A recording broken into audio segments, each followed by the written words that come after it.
जय हिंद सर।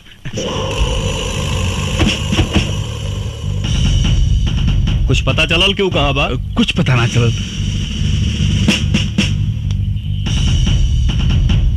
ते FIR काहे ना लिख ले? बोल नहीं तब। खौफ सर, खौफ। किस बात का? नौकरी का सर। खौफ के साए में रहने वालों को वर्दी पहनने का कोई हक नहीं। कहां मिलेगा वो? हमका नहीं पता सर। तुमको सब पता है। अपन मोबाइल हमके दे।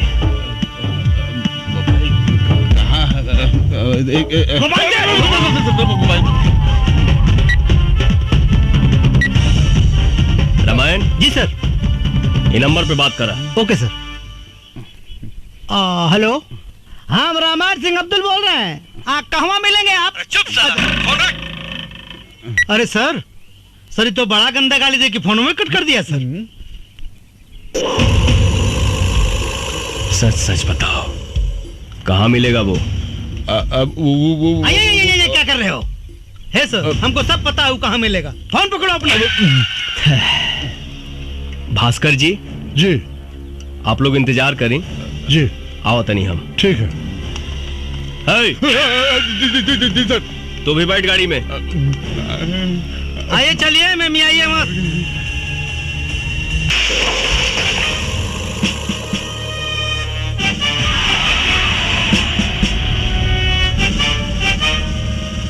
बाहर निकल।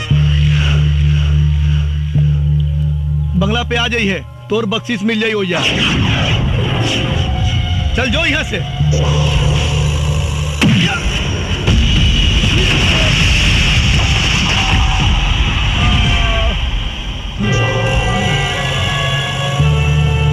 पवन सिंह बख्शीश लेवेला नारे साला, देवेला।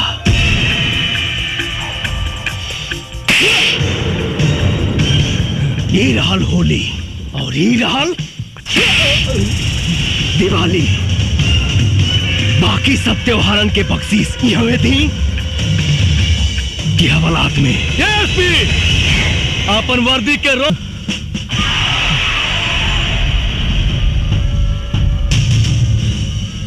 तोरा जी सर नपुंसक के वर्दी पहने के कोनो अधिकार नहीं के। तोरा शरीर पर ही वर्दी शर्मिंदा हो रहा बा।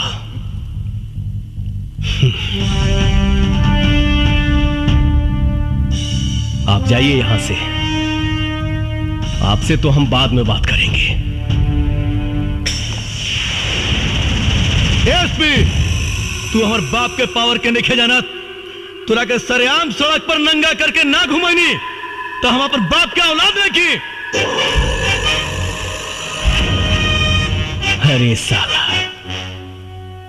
एक बाप के औलाद अगर ते रहते तय कोई इज्जतदार लड़की के साथ ऐसा घिनौना हरकत कबो ना करते। तो राय बहुत महंगा पड़ी एसपी।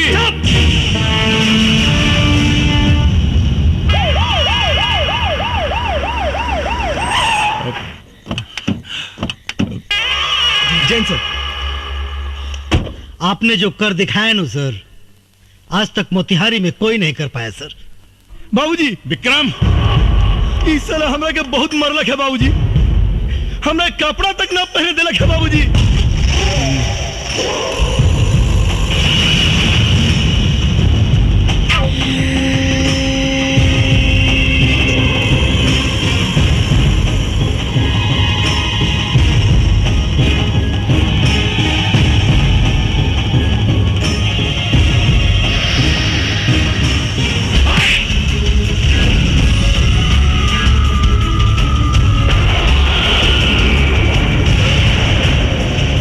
माननीय सांसद जी,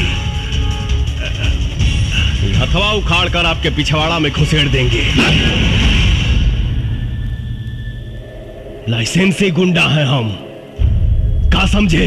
तेरा हिम्मत कैसे भाई हमारा बेटा के अंदर करे के? कुकर्म करे बा और बेटा कवन कुकर्म कैले बा? बलात्कार। बलात्कार? हाँ,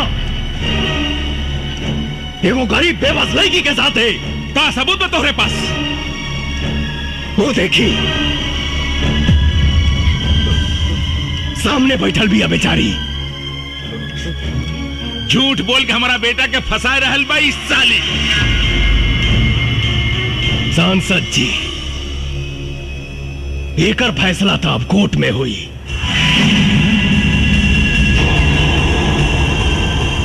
तय हमारा बेटा के कोर्ट में ले जाइबे, भोला यादव के बेटा के कोर्ट में ले जाइबे। काहे? कानून भोला यादव के घर के नौकर है का? यही समझ ले, कल 10 बजे तक तोर सस्पेंशन लेटर तोरा टेबल पे होगी।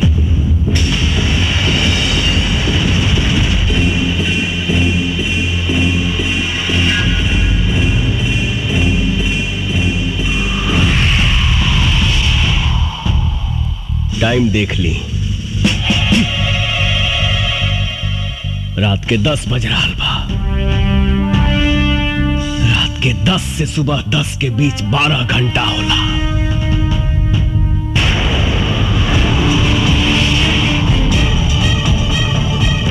और ही 12 घंटा में घंटा के हुमाई के लाल नहीं थे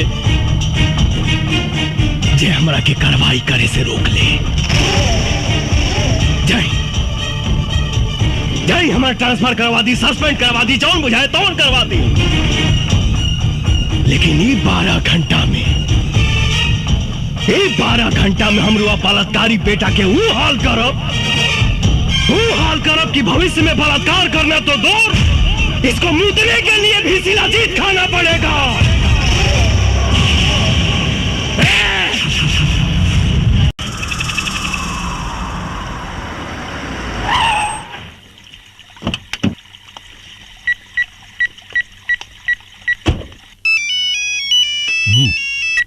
प्रणाम नेताजी।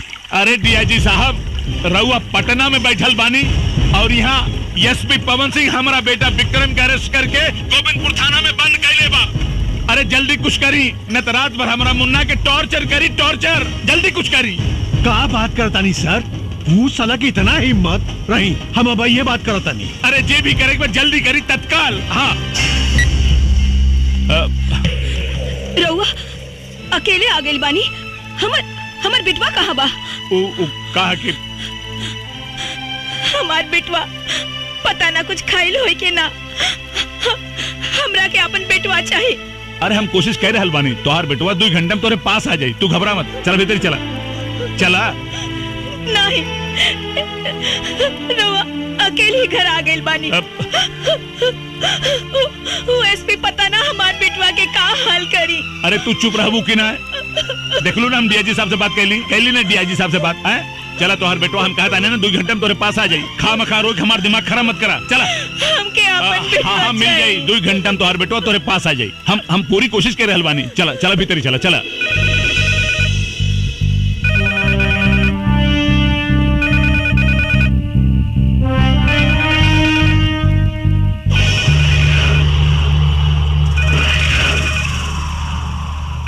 अरे चला, अरे कौन फोन तो उठाओ सरे। अरे वो फोन हमरा खातिर होता। अब तोरा पता चली तोरा औकात का बा, समझ ले एसपी। अरे फोन उठाओ। इतना रात के गुंडन के फोन आवेला, कोई फोन ना उठी। चल जो यहाँ से।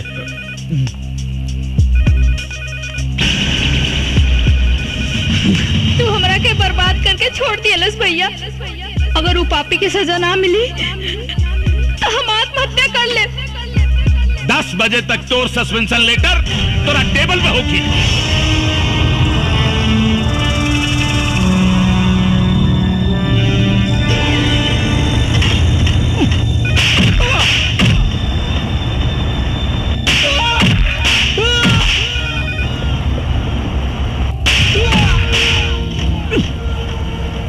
साला फोन का नहीं क्यों उठावत? ए ड्राइवर, गाड़ी भगाओ रे।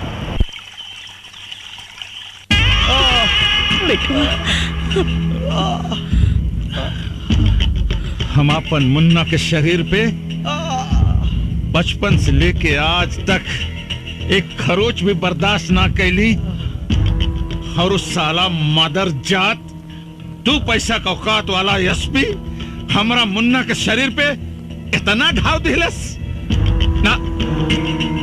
ई घाव घाव हमरा मुन्ना के शरीर पे ना देहले बा, कि घाव हमरा दिल पे देहले बा, दिल पे। बाबूजी हमरा यूएसपी के लाश चाहिए, लाश। हम तब तक कुछ खाइम ना पियब जब तक यूएसपी के हम लाश ना देख ले। हमरा के बहुत मरले बा बाबूजी, बहुत मरले बा। मिली, जरूर मिली। नेताजी, ई रहा लो पवन सिंह एसपी के सस्पेंशन लेटर। तो इसको अपना पछवाड़े में घुसेड़ लीजिए। उस ससुर हमारा बेटा के जानवर की तरह पीटा है, हम उसको कुकुर की तरह तड़पा तड़पा के मारूंगा। डीआईजी, अब उसका ना तो सस्पेंशन होगा और ना ही ट्रांसफर। अब वही मोतिहारी में रहेगा और उसकी सजा हम मुकर्रर करूंगा। हम अरे ऐसी हालात पैदा करूंगा कि उस साला मौत मांगेगा, मौत तो नहीं मिलेगी, मिलेगी तो बस तबाही, तबाही, तबाही। बाबूजी उस साले के हम मारो साले के बाबूजी। ना मुन्ना ना, ओकरी मौत के तमाशा तो पूरा मोतिहारी देखी। डीआईजी साहब, यूएसपी की छवि मोतिहारी से लेके बिहार विधानसभा तक हीरो के बन गई बा। अरे वो पब्लिक के नजर में एगो मसीहा बन चुकल बा। रउआ कुछ करी। सर, हम रउआ से वादा करता नहीं कि हम तब तक आपके अपन शक्ल ना दिखाई जब तक हम राउर अपमान के बदला ना ले ले। सर, हमरा के भी माफ कर दी। हमरा के एसपी बंधक बना लिया था सरकार। जाइए, हमारा अपमान के बदला जितना जल्दी हो सके हमको दिलाइए, ना तो हम अपना अपमान के आग में पवन सिंह के साथे साथे तोहनी दोनों के भी जलाकर राख कर दे। बुझला? सर बुलाया आपने? हाँ रामायण। जी सर। बैठा। ठीक है सर। बैठा ना। थैंक यू सर। रामायण। जी सर। परसों हम 1 हफ्ते के लिए अपने घर जा रहे हैं। 4 दिन बाद तुमको भी आना है। सर कोई खास बात सर? 28 तारीख के हमारी शादी बा। अरे सर, ये तो बड़ी खुशी की बात है सर। दुर्गा माई चाहेंगी तो अल्लाह सब ठीक करेंगे। जी सर, हम जरूर आएंगे सर।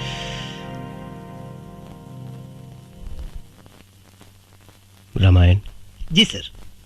तुम बहुत अच्छे हो। थैंक यू सर। तुम्हारे जैसा अगर हर इंसान हो जाए तो जाति धर्म के नाम पे लड़ाई ही ना हो। Thank you sir. यस सर, गोविंदपुर थाना को नक्सलवादी लूट रहे हैं। आप जल्दी से जल्दी आइए सर, प्लीज।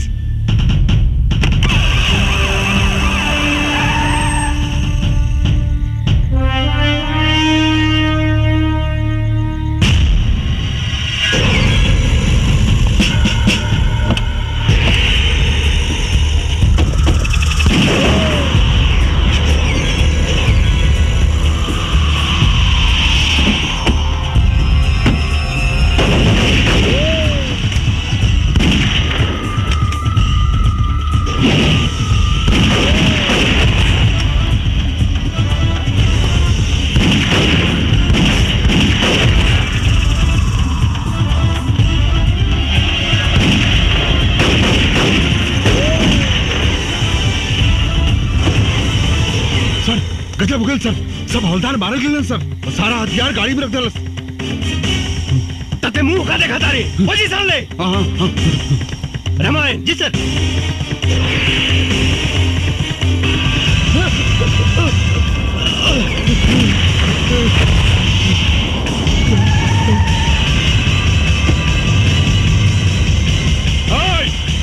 ये सब क्या हो रहा बा?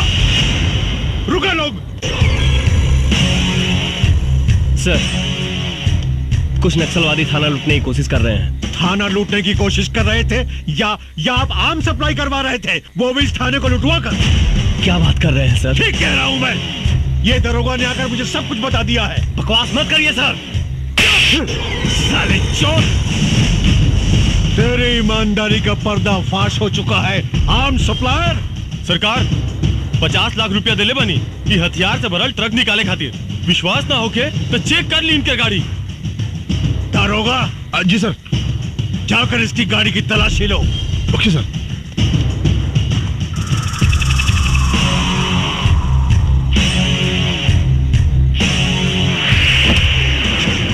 मिल गई बैग सर। ये देखिए ये है बैग।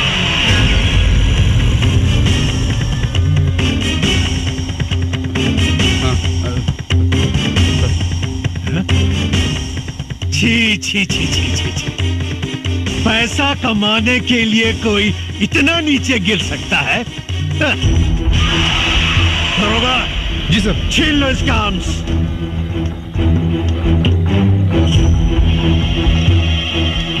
भमर जी गिरफ्तार करो इस देशद्रोही को।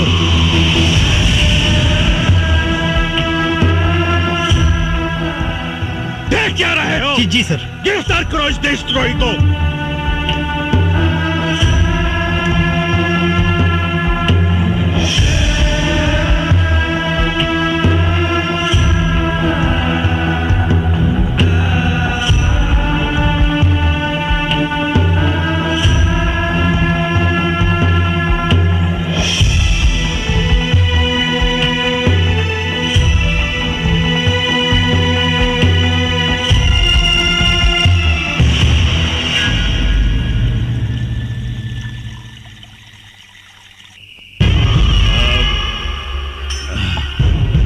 डीआईजी साहब, भाई आज हमारा करेजा के ठंडक मिलल, लेकिन हमारा आत्मा के शांति वो दिन मिली जौना दिन हम एसपी पवन सिंह के कुत्ता के मौत मारब।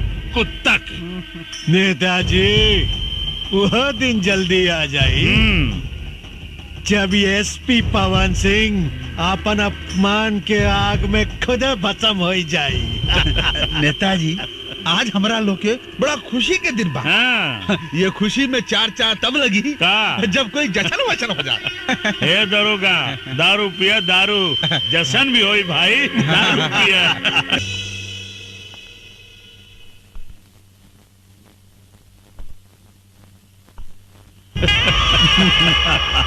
हे एसपी हो गई तो हर गर्मी शांत। कुछ भी होके के चाहत रहल, लेकिन तोरा हमारा मुन्ना पर हाथ ना उठावे के चाहत रहल। तू हमारा मुन्ना के कोर्ट में ले जाए के सपना देखत रहले। हाँ, सपना तो सच हो गई।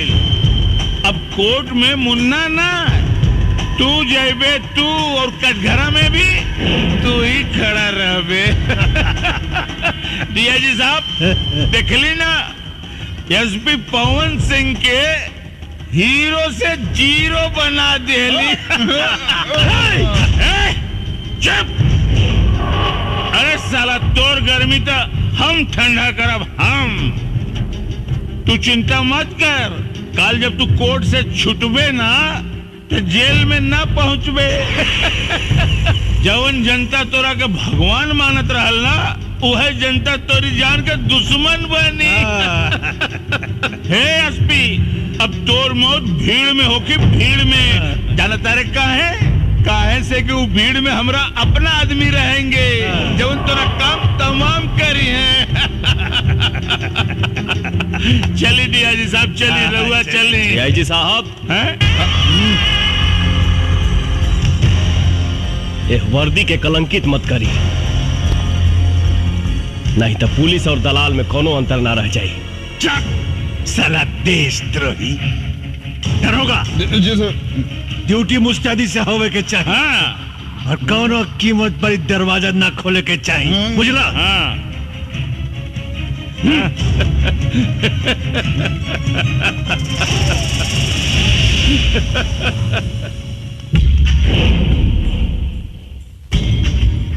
माननीय एसपी साहब, देखी ना पासा कैसे पलट गई। अभी कुछ देर में विक्रम बाबू आ रहे हैं। जैसे आपने उनकी सेवा की थी ना, वैसे ही आपकी सेवा वो आज करेंगे। सॉरी सर।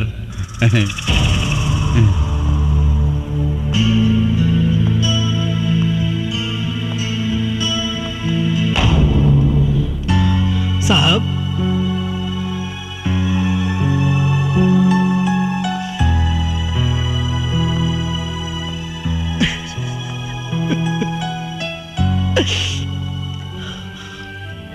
बेगुनाही के सबूत देवे खातिर हमरा यहां से निकल के पड़ी। रामायण, कसम हमके निकाल यहां से, न तो ये साला हमके खत्म कर दिए सन। साहब आप चिंता मत करिए साहब, अल्लाह चाहिए तो दुर्गा माई सब ठीक कर दिए साहब। रामायण, क्या खुसर पुसर चल रहा है?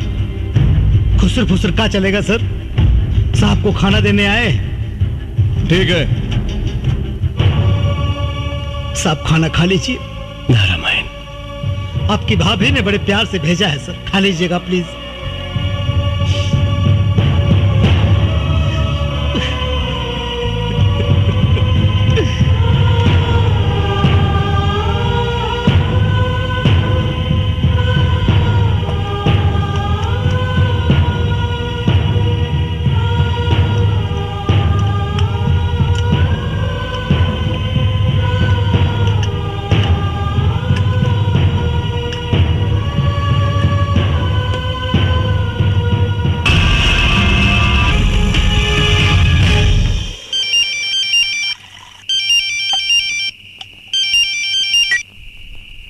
हाँ बेटा विक्रम, अरे एसपी मर मरा गई का? अरे मार मार के सारे का हाथ गोड़ तोड़ दी है, छोड़ी मत। अरे क्या मारी बाबूजी? अरे केकरा के मारी?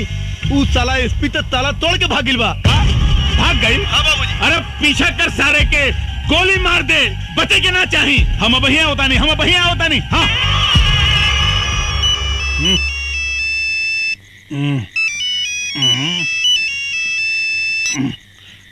हाँ जी नेताजी। अरे उस साला एसपी पवन सिंह जेल तोड़ के भाग गई, पकड़ाओ करा के, न तो हम पूरे जिला में आग लगा दे। ना ना ना रउआ फिक्र मत करी, हम भैया कोनो न कोनो इंतजाम करत तनी, फिक्र मत करी।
विक्रम विक्रम बेटा विक्रम, अरे विक्रम के मार देलेस तोरा के बेटा, के मार देलेस?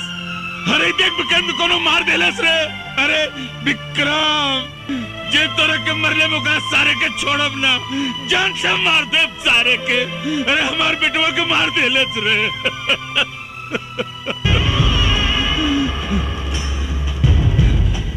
एसपी पवन सिंह, हम तोरा के जान से मार दे सारे, हम तोरा के ना छोड़ा।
सिंह के पता चलल कि वो कहाँ बाड़े?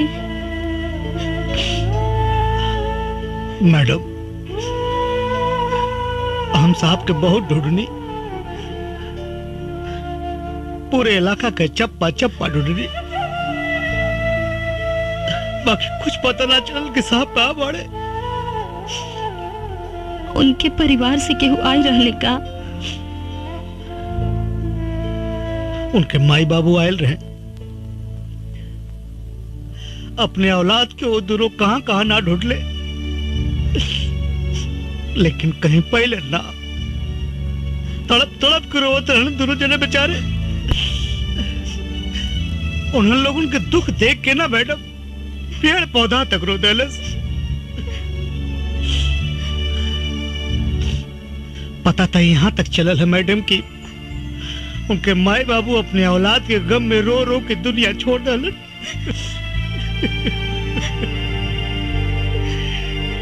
आखिर पवन सिंह गईले कहाँ? कुछ पता ना मैडम, लोग कहे कि मर गए पवन सिंह। नहीं, मेरा पवन कभी नहीं मर सकता।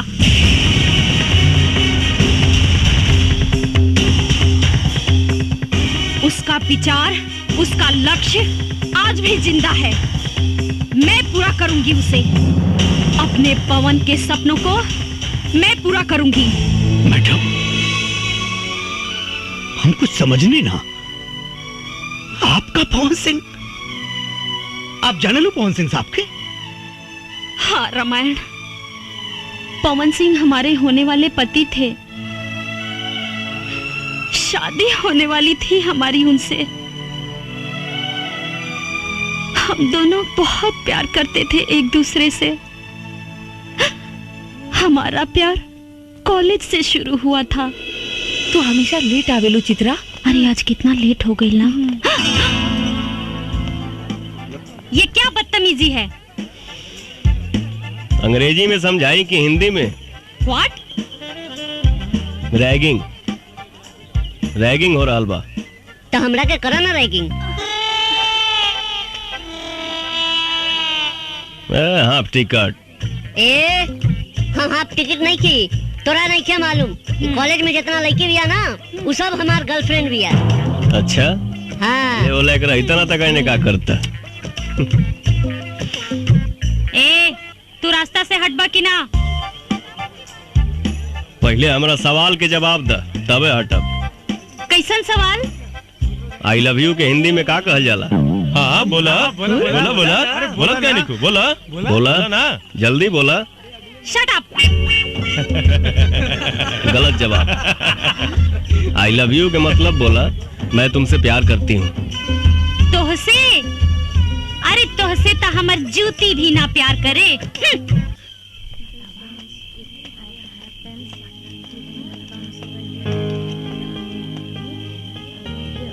का सोचा तारू चित्रा?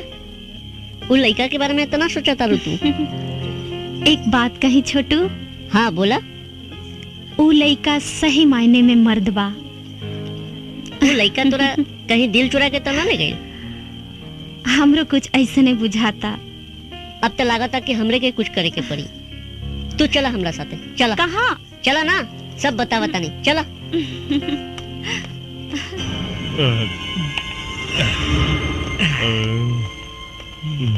कहाँ ले जाता रहा छोटू?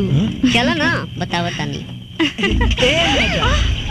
इतना रात के, इतना सज धज के, ई हाफ टिकट के साथे कहवा घूमे जाता हो? छोड़ा रास्ता जाए दो। और ना जाए दे तो ठीक ना होई। ये अपना कॉलेज के लड़की बिया, एकरा साथे छेड़खानी ठीक नहीं के। मैडम अरे हम बानी नू, घबराइया मत।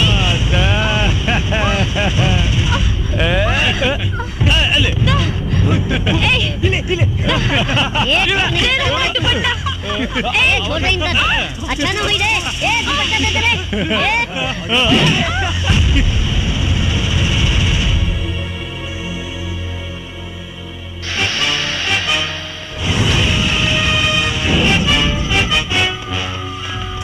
रुक।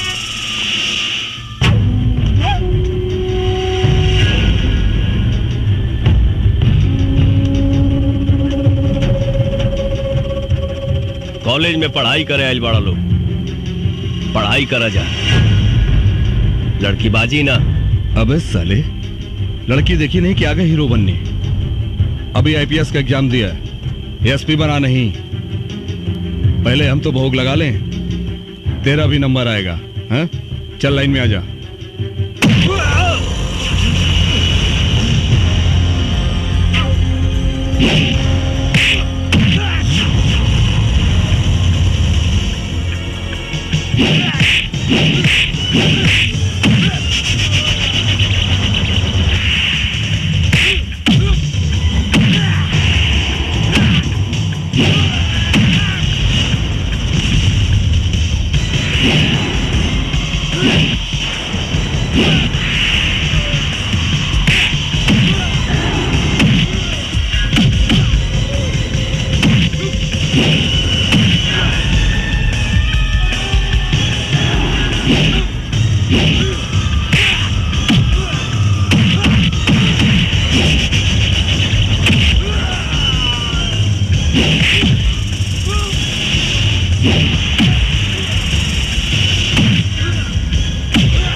अरे भैया, हमको क्षमा कर दो, माफ कर दो।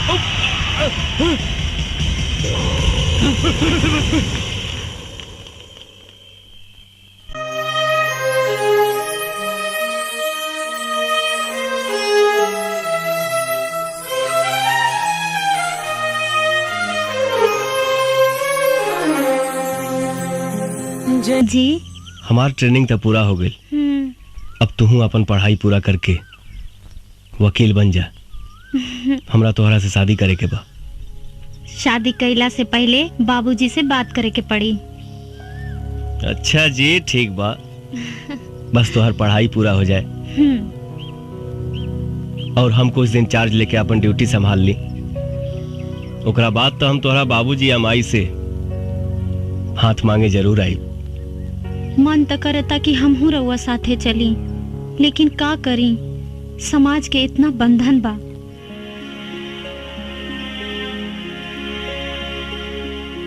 तन मन से हम तोहके अपन पत्नी मान चुकल बानी। सामाजिक बंधन के तो अंजाम दे वहीं के पड़ी। ड्यूटी पर अपन ध्यान दिहा और अपन खाइल पियल पर ध्यान रखिहा और रोज सुबह शाम हमरा के एगो फोन जरूर कर लिहा। ठीक बा। I love you. I love you too. मेरे पवन को दर दर भटकने पे मजबूर करने वाले लोगों को तड़पा तड़पा के मारूंगी। उसके अधूरे सपने को मैं पूरा करूंगी। एगो बात बतावा रामायण जी। लखिया के कोनो तस्वीर बा का? ना मैडम, आज ले लखिया की कोई सूरत नहीं के देखलस। मैडम वो तो गरीबन का मसीहा हो, चोरी छिपे हर गरीबन का मदद करेला। और मैडम एक बात हो, आज ले ओकरे बंदूक का गोले की निर्दोष के ना लागल, वो वही का मरलस जे मरे का हकदार रहल। कुछ भी हो, न्याय अन्याय कोई कानून के काम हो, लखिया के ना। अब हम अपन जंग ऊ कमीना लखिया के मौत से शुरू करब, मौत से।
चित्रा,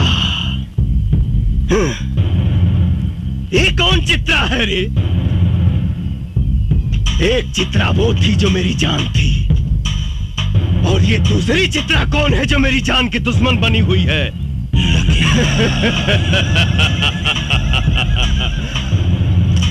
लखिया के मारे वाला भगवान के छोड़ के धरती पर केहू जन्म नहीं खेले ले।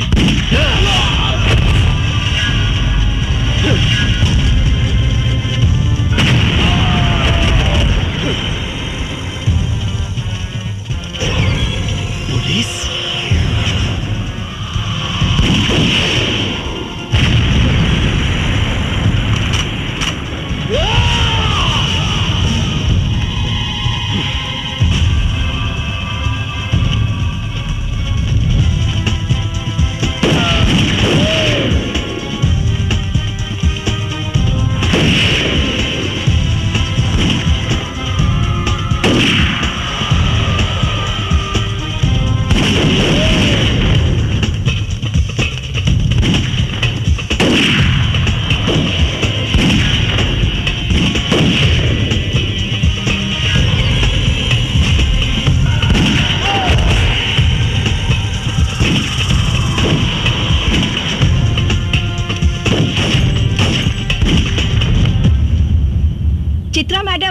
लखिया के अड्डे पे जो पुलिस ने छापा मारा है उसके बारे में कुछ बताना चाहेंगे आप? जो काम 5 सालों में नहीं हुआ, हमारी टीम ने उसे 5 दिनों में कर दिखाया।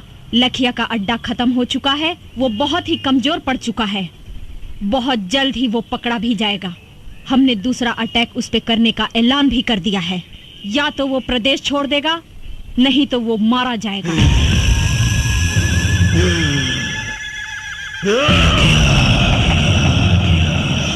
मरेगा, सब मरेगा।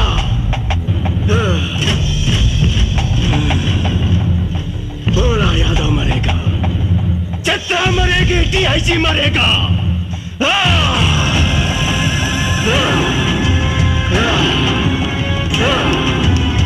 24 घंटा के अंदर मुझे जितना चाहिए।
चारों तरफ माइंस बिछल बा।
चित्रा, लेकिन तुमने वर्दी कब पहन ली? हमरा ना मालूम रहे कि तोहरा से मुलाकात हुई, वो ऐसन मोड़ पे। का करी चित्रा, आईपीएस पवन सिंह।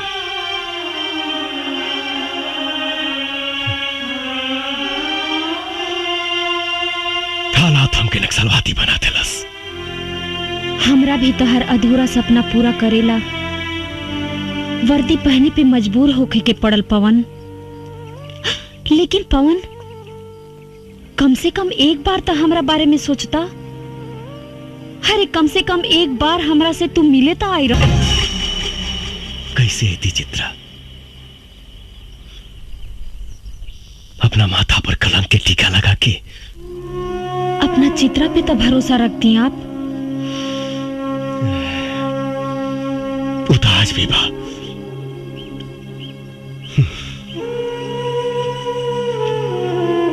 लेकिन सोचा, जौना लेखा के माई बाप अपना लेखा की याद में रो रो के मर गई,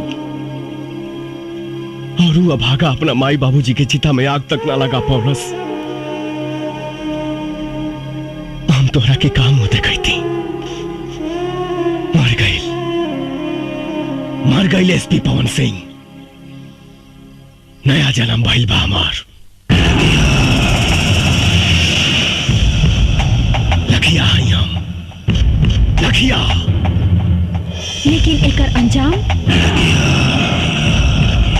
अंजाम के परवाह मौका करेला, मर्द ना। तू हमार हीरो बाड़ा पवन। हम चाहतानी कि तू सरेंडर कर दा। हम तहरा के बेगुनाह साबित करवाइब।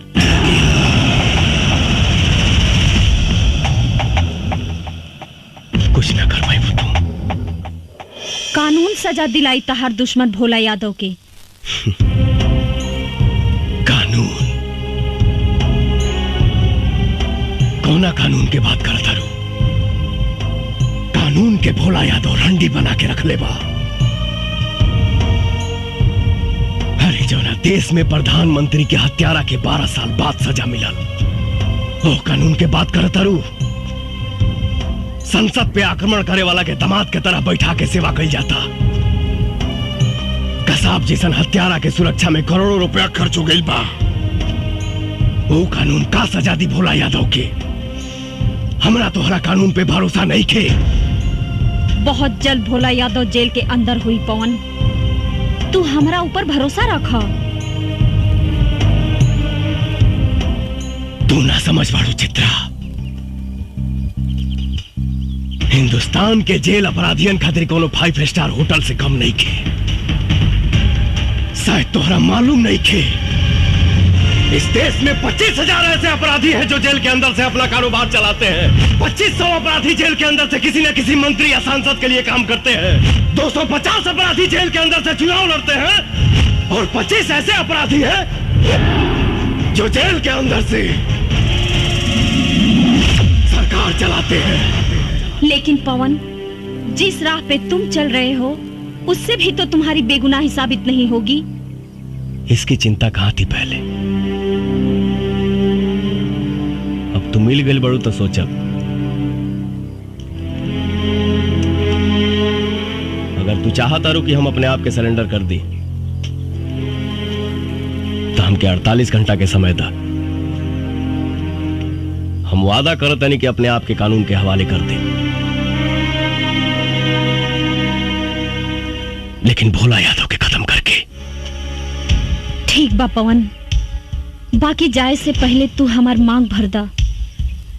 कहे से कि कानून के राह में शायद तू हमार गोली के निशाना बन जा और हम तहार विधवा बन के जियल चाहता नहीं। कैसे तुहार मांग भर दी चित्रा? हम तुहार सौतन लाइल बानी। सौतन? हाँ, एकरा से बियाह कइले बानी हम। एकरे मांग भरले बानी हम। अब तो बस खून खून, बस खून। तो पवन, यही सिंदूर से तू हमरो मांग भर दा। तहर इस सौतन के साथ समझौता करके जी ले।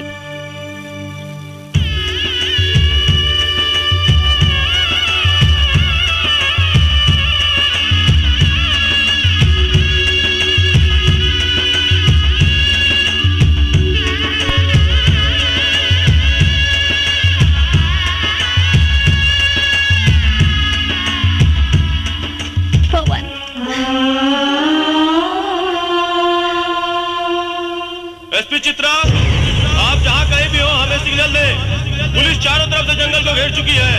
आप हमें सुन रही है तो सिग्नल दीजिए। बहुत देर से देखत बानी तोहन का प्रेम लीला। अब पुलिस आ गई बा।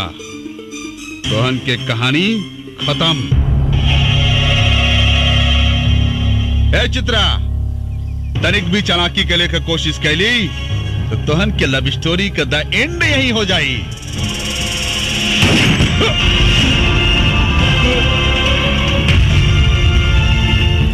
रामायण साला दोगला पुलिस वाले पर गोली चलाता है।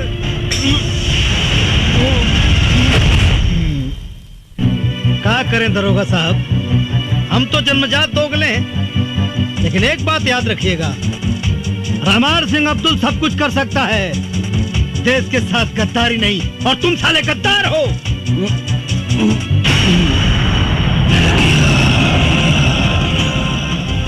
राजपूत के वादा बा 48 घंटा में मिला।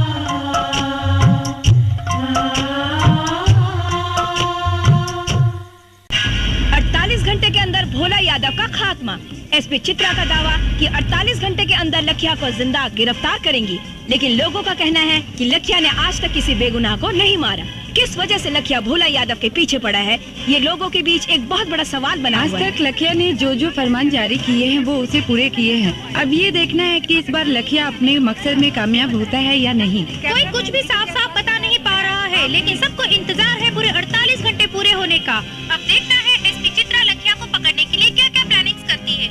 क्या एसपी चित्रा से किसे पकड़ पाएगी या नहीं? क्या लखिया अपने मकसद में कामयाब होगी? टीवी पर अखबारों में आपको अपना फोटो देखकर बहुत अच्छा लग रहा होगा ना। क्या जरूरत थी लखिया को उंगली करने की? अरे कोनो काम करने से पहले ओकर रणनीति बनावे के पड़ेला। रणनीति बना बना के 5 साल बीत गए। लखिया के एगो तस्वीर भी निकाल पाऊनी रहुआ लोग। अरे हम तो कम से कम इतना तो कह दिहनी कि वो आत्मसमर्पण करे के ऐलान कर दिहलस। लेकिन भोला यादव के जान से मारे के धमकी भी दे ले बा।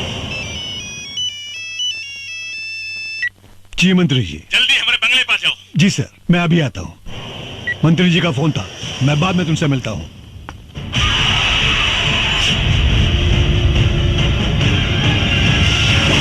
नेताजी शहर के पूरे दीवार पर लिखा गईल बा और पर्चा भी बटा गईल बा।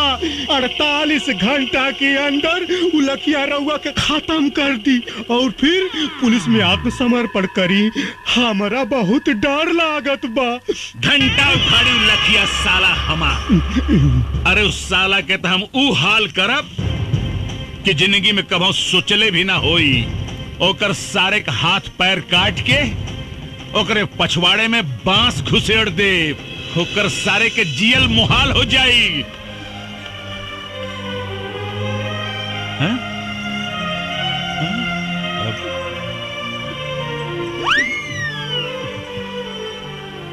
अरे का कह रहल बाड़ू? रउआ के जान के बड़ा खतरा बा। भगवान रउआ के रक्षा करी। हम ओकरा खातिर भगवान से मन्नत मांग ले बानी। चली हमरे साथे मंदिर चली। अरे पगला गेल बाड़ू का? अरे हम कोनो मुर्गी बकरा है जौन लखिया ससुर आई और हमरा के काट के चल जाई।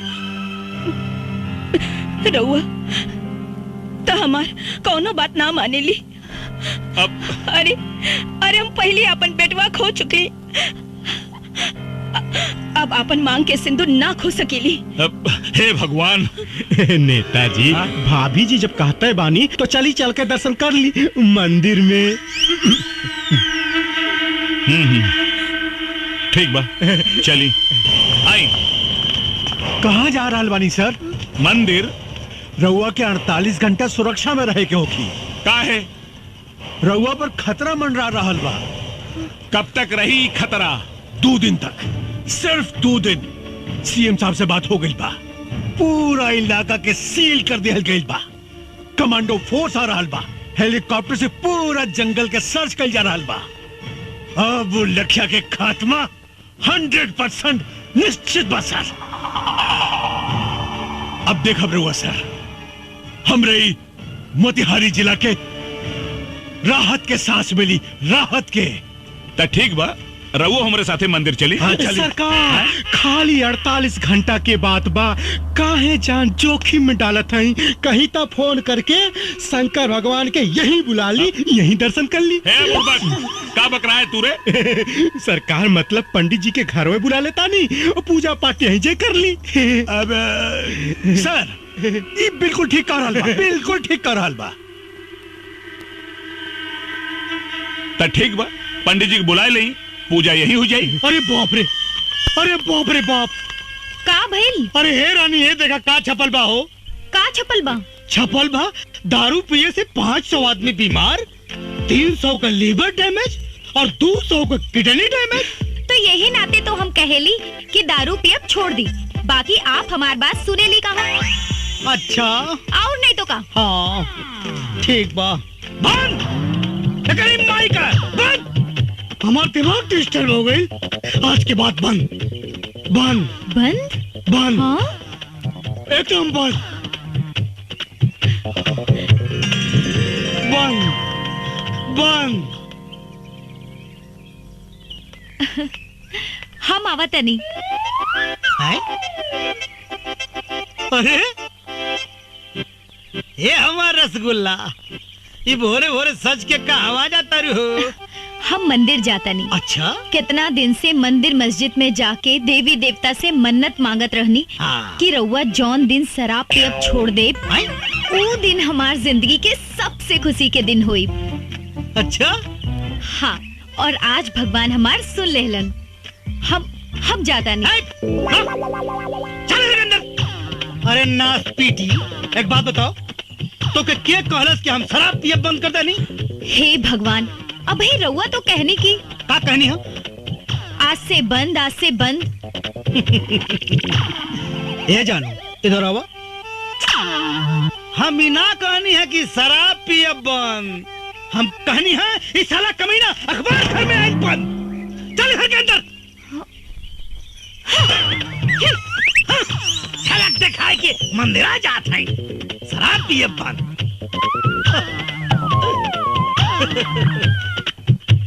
जियल अगर जरूरी बा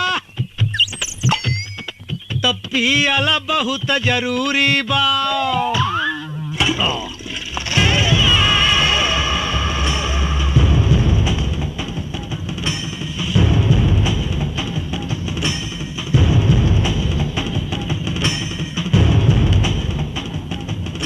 चित्रा सिंह जी, तोहरी नादानी की वजह से आज हमनी की दिन देखे के पड़ रहल बा। अरे हमरा के तो पूरा विश्वास बा कि तोहार और लखिया के कोनो जरूर साठ गांठ बा। ई तो वक्ते बताई नेताजी कि केकर केकरा से साठ गांठ बा। लखिया कोनो चीन और अमेरिका से हथियार ना मंगावेला। ये तो आप लोगों का शासन प्रशासन ही इतना कमजोर है कि आप लोगों के हथियार से आप लोगों से ही लड़ रहा है। चित्रा! चिल्लाई मत, खाली जवाब दी।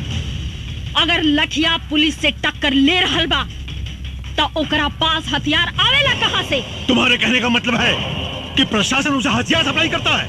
जी हाँ, शासन प्रशासन के कुछ गद्दार लोग जिनका पर्दाफाश बहुत जल्द होगा।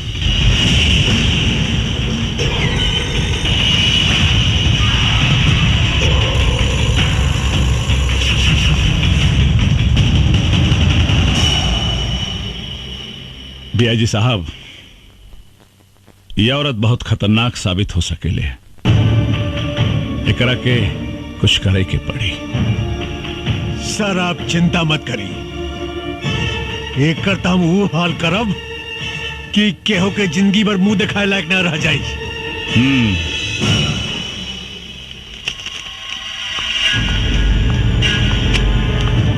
एक मंत्री से बात करने की तमीज नहीं है तुमको? तुमको उनके औकात का पता नहीं है? मुझे बहुत अच्छी तरह पता है सर उनकी औकात। जान पे आई तो चूहे की तरह बिल में घुसकर बैठ गए। यही है उनकी औकात। तुम्हें मालूम है वो तुम्हारा क्या कर सकते हैं? वर्दी उतरवा सकते हैं बस, और वर्दी का डर आप जैसे भड़ुओं को है, हमको नहीं। Shut up! चिल्लाइए मत। आप जैसे गद्दार पुलिस ऑफिसर की वजह से पनपता है ये आतंक, होती है अराजकता। वरना पुलिस अपने पे आ जाए तो अपराधी अपराध करने के बारे में सोचने से पहले ही मूत देगा। तुम हद से ज्यादा बढ़ रही हो चित्रा। यही हद तो हमको बार बार रोकता है सर, वरना आप जैसे गद्दार पुलिस ऑफिसर खाकी की शान को खादी के जूतों तले रौंद कर उसकी गरिमा को धूल में मिला रहे हैं। तुम मुझ पर इल्जाम लगा रही हो। बिल्कुल सर, जब कोई पुलिस ऑफिसर ईमानदारी से काम करता है, अपने काम को अंजाम देता है, तो नेताओं के एक इशारे पे आप लोग या तो उसका ट्रांसफर करवा देते हैं और नहीं तो उसकी वर्दी उतरवाकर खूंटी पर टंगवा देते हैं। तुमको इस बात का अंदाजा है कि तुम किससे बात कर रही हो? जी हाँ, एक पुलिस ऑफिसर कम, दलाल ज्यादा हैं आप। उतरवा दूंगा तुम्हारी मैं वर्दी चित्रा। आप क्या उतरवाएंगे वर्दी को? अरे भाड़ में जाए ऐसी वर्दी जिसे पहनकर घुटन महसूस होती हो। इंतजार कीजिए, 48 घंटे में ये वर्दी आपके सामने होगी। लेकिन इसी 48 घंटे में मैं आपको दिखाऊंगी कि वर्दी की ताकत क्या होती है। लखिया को जिंदा मैं पकड़ कर लाऊंगी, ये मेरा वादा है। असली बाप के औलाद हैं तो भोला यादव को बचा कर दिखाओ।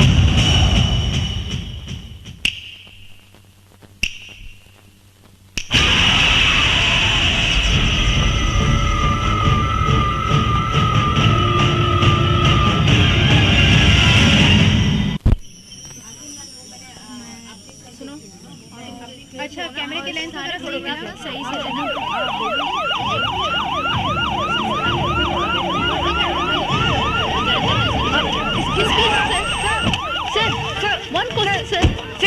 साहब, आप भोला यादव की सुरक्षा के लिए क्या व्यवस्था किए हैं? भोला यादव की सुरक्षा पूरी तरह से हो रही है। परिंदा पर भी नहीं मार सकता। लेकिन कब तक? बहुत जल्द हम लखिया को जड़ से खत्म कर देंगे। हमारी पूरी पुलिस फोर्स लखिया को युद्ध स्तर पर ढूंढ रही है। आप लोग चिंता मत कीजिए, बहुत जल्द हम आप लोगों को एक गुड न्यूज देने वाले हैं। लखिया का खात्मा तो होकर रहेगा, मैं उसे खत्म कर दूंगा। एक्सक्यूज मी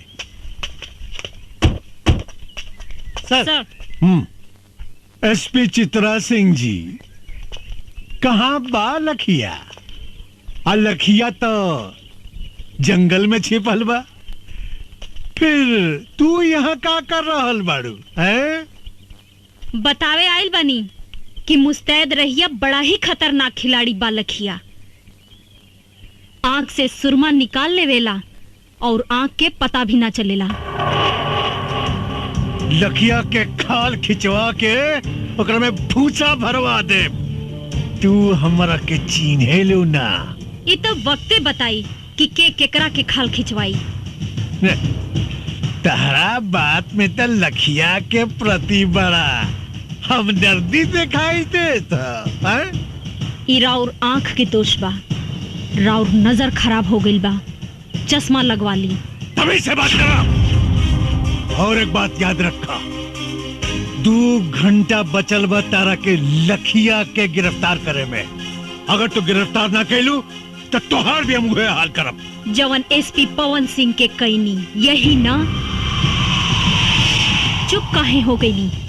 वर्दी के ताकत और वर्दी के औकात आपका जाने नी, हम जाने नी। डीआईजी साहब, जौना लखिया के रउआ लोग एगो तस्वीर तक हासिल ना कर पौनी, आज हम ओकरा साक्षात गिरफ्तार करके ले आइल बनी। कहाँ बा लखिया? तारा जेब में ना, राउर बाप भोला यादव के स्वागत में बा। चल के देख ली।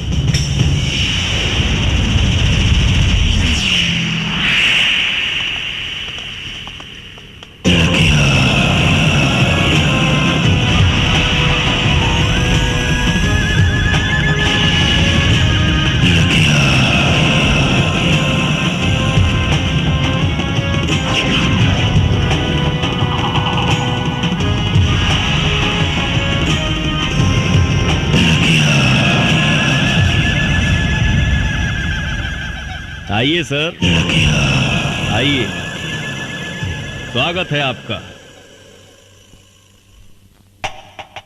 का भइल सर? हमके जिंदा देख के करंट लाग गइल का? देर मत सोची,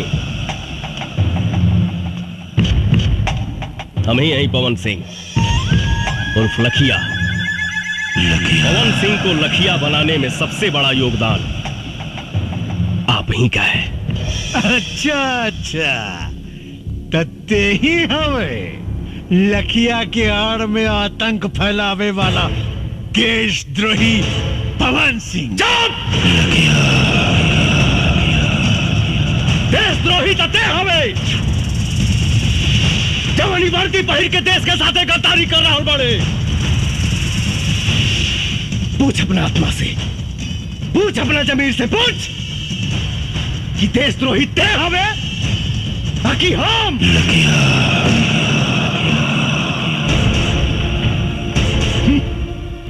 रस्सी जल गई मगर ऐठन ना गई। अगर तोरा भोला यादव के भड़ुआ गिरी ही करे के रहे तो ये वर्दी उतार के करते। पवन सिंह चिल्लाओ मत, वरना सारा कहानी 1 सेकंड में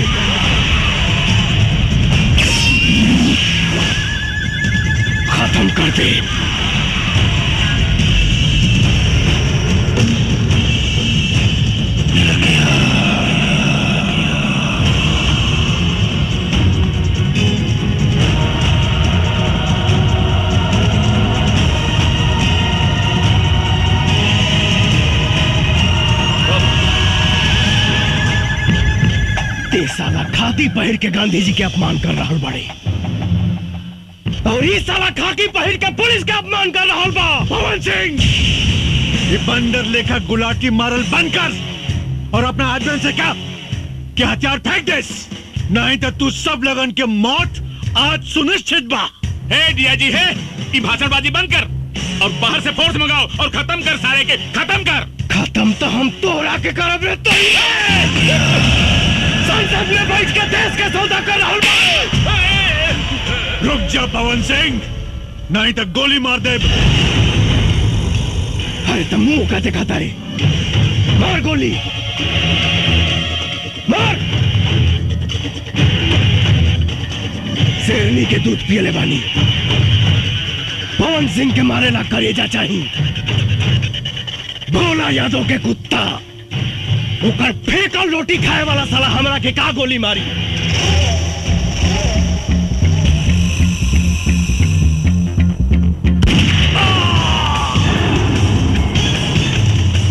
पवन सिंह, ये तुम ठीक नहीं कर रहे हो।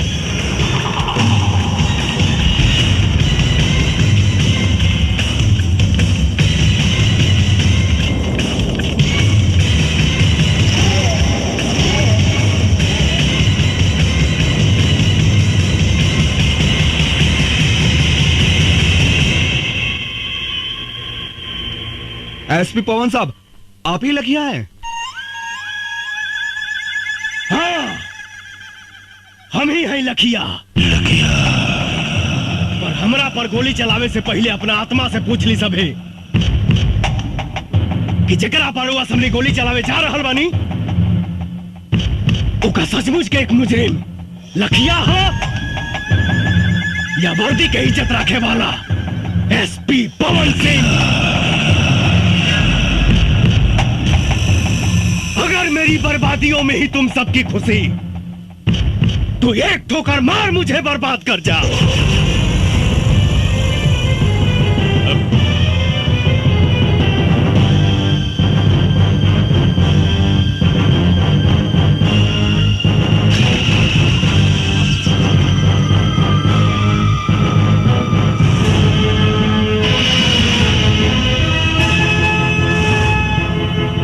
सर, हमने आपके जैसा ईमानदार पुलिस ऑफिसर नहीं देखा सर। हम आपके ऊपर गोली नहीं चला सकते सर। सर, अगर आप जैसे पुलिस ऑफिसर पर गोली चलाऊंगा तो घर जाके अपने बच्चों को क्या जवाब दूंगा? आप पर गोली चली तो हिंदुस्तान में भ्रष्टाचार और आतंक खत्म कर देने वाला आप जैसा ऑफिसर बनने की कोई भी हिम्मत नहीं करेगा सर। बंद करो ये बकवास। It's my order, shoot him. Sorry sir, हमें लखिया को मारने का आदेश मिला है, एसपी पवन सिंह को नहीं।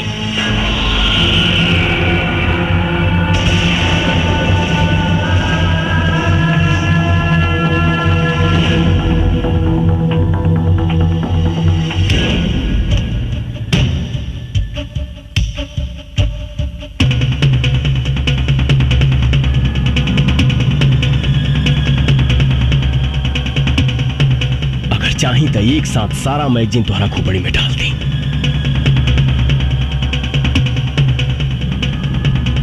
लेकिन सर, आपकी मौत समस्या का समाधान नहीं, समस्या है भ्रष्टाचार, आतंक, और इसे हम पुलिस वाले ही खत्म करेंगे।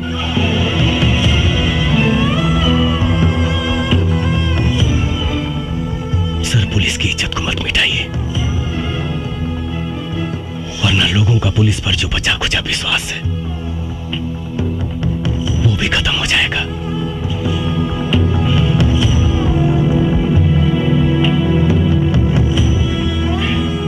आपकी आने वाली पीढ़ी थूकेगी आप पर।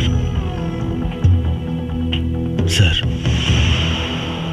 मैं ही अकेला भारत मां का बेटा नहीं हूं,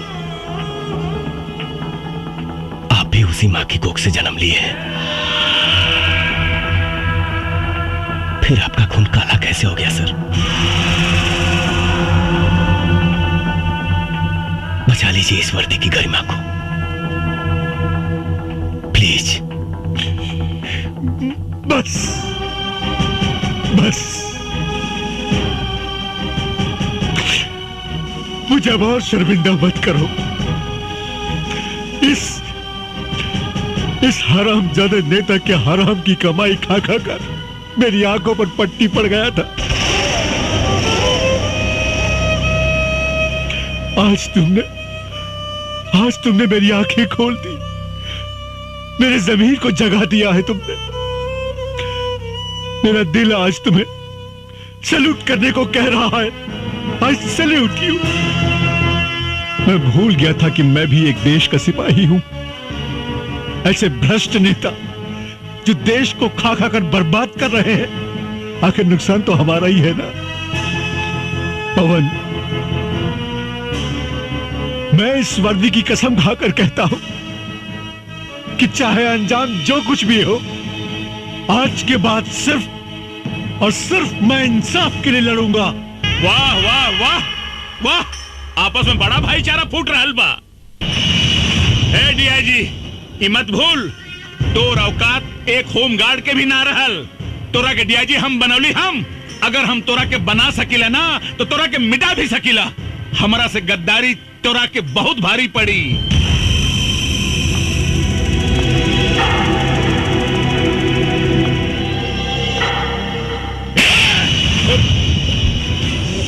अंजाम की परवाह मऊगा करेले, मर्द ना। हे डीआईजी, हे साला, अरे तू अपने आप के मर्द कब से हो गए ले रे? जब से तोहरे जैसन मऊगा के साथ छूटल, अब मर्द के साथ मिलल।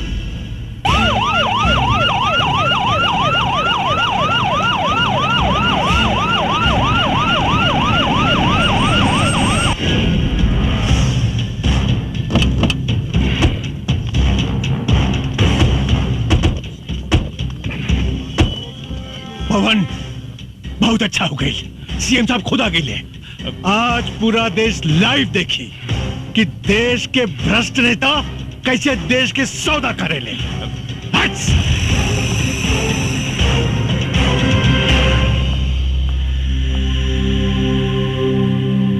ये क्या हो रहा है डीआईजी? भोला यादव सुरक्षित तो हैं?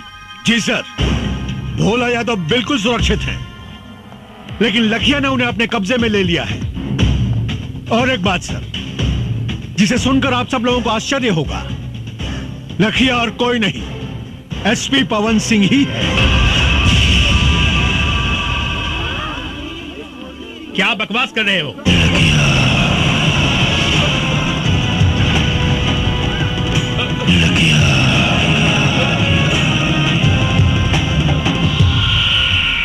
बकवास ना सीएम साहब, ये सच्चाई है। जी हाँ सर, भोला यादव के कहने पर ही मैंने थाना लुटवाने का नाटक किया। पवन सिंह की गाड़ी में मैंने ही पैसे रखवाए। पवन सिंह निर्दोष है सर, बल्कि सच्चाई तो यह है कि इन सारे गुनाहों की जड़ ये भोला यादव है। सारे घर कहानी तो हम कब के खत्म कर दिले रहती, लेकिन हम के वो दिन के इंतजार रहे कि अगर सच्चाई पूरा देश देखे। पर नक्सल बनकर तुमने जो अपराध किया है उसका क्या? नक्सलवाद समाज की पैदावार नहीं है सर, राजनीति की पैदावार है। और ये भोला यादव इस प्रदेश का सबसे बड़ा हथियार माफिया है। मेरे पास हथियार आया कहां से? 5 साल तक लड़ाई लड़ता रहा, सिर्फ यहां के नेताओं से हथियार खरीद कर।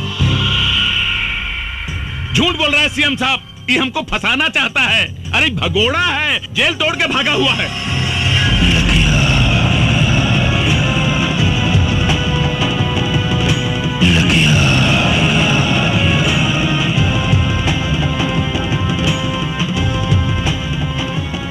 तोरा झूठ और सच के फैसला था अभी। सीटी करी लो रामायण। पवन, तुम अपने आप को कानून के हवाले कर दो और भोला यादव को छोड़ दो। मैं तुम्हें पूरा विश्वास दिलाता हूं, कानून तुम्हारे साथ इंसाफ जरूर करेगा। कानून भोला यादव के घर में झाड़ू लगावेला सर। कानून का सजा दे ये कि जिस भोला यादव की आप बात कर रहे हैं, आज से 25 साल पहले चाय की दुकान पे चाय बनाता था। एक हत्या के जुर्म में अंदर गया, बाहर आते ही प्रधान बना, ब्लॉक प्रमुख बना, विधायक बना और देखते ही देखते सांसद बन गया। कौन जानता है, हो सकता है कल को सीएम बने, परसों प्रधानमंत्री। क्या इस देश को हत्यारे चलाएंगे सर? सर, सरकार ने इसको 1 लाख की सैलरी और 1 बंगला दिया है, लेकिन इसके पास 500 करोड़ की प्रॉपर्टी कहां से आई, किसी ने जानने की कोशिश की? नहीं। क्यों? सर, सच्चाई तो यह है कि इस देश को खतरा पाकिस्तान से नहीं, इस देश को खतरा चीन और जापान से नहीं, इस देश को खतरा है तो सिर्फ और सिर्फ यहाँ के नेताओं से है।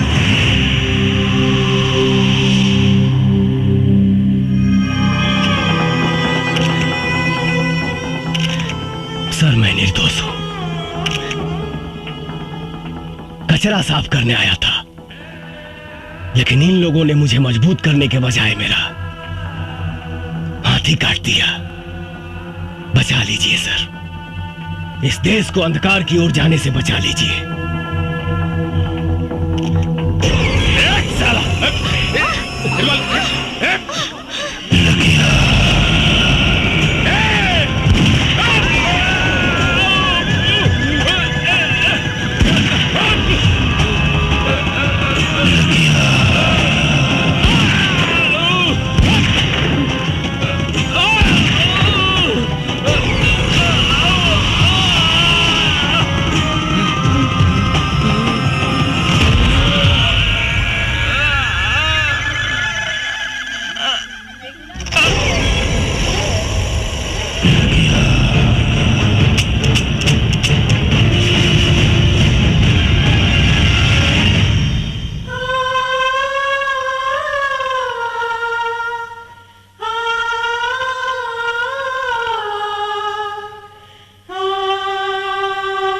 एसपी पवन सिंह ने वर्दी न पहनकर भी वर्दी वाला काम किया है। उन्होंने जो कुछ भी किया वो देश और समाज के हित में था, इसलिए अदालत एसपी पवन सिंह की वर्दी ससम्मान वापस करने का हुक्म देती है। इस देश को ऐसे सच्चे और ईमानदार पुलिस ऑफिसर की